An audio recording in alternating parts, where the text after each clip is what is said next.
Hi everyone, welcome back to my channel. ఈరోజు వినాయక చవితి పూజకి కావాల్సిన 21 పత్రాల పేర్లు ఇవే అండి. వీటితో పూజ ఖచ్చితంగా చేయాలి వినాయకుడికి.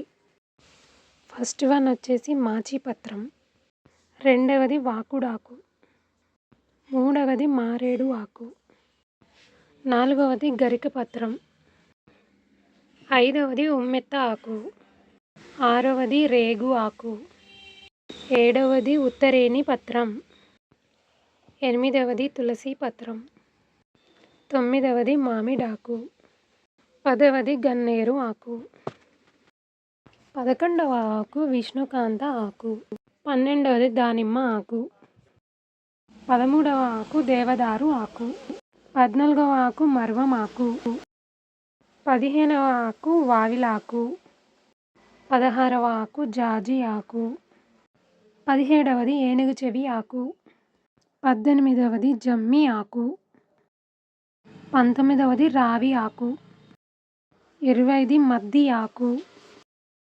21వది జిల్లేడాకు. ఇదేనండి వినాయకుడికి పత్రి పూజ అంటే. ఈ ఆకులన్నీ పెట్టి ఈ పత్రాలతో పూజించాలి వినాయకుడిని. కనీసం ఇవన్నీ లేకపోయినా కనీసం ఒక 11 రకాల ఆకులతోనైనా పూజించాలి వినాయకుడికి. ఎంతో ప్రత్యేకత. మరిన్ని ఇన్ఫర్మేషన్స్ కోసం మన ఛానల్ని సబ్స్క్రైబ్ చేసుకోండి.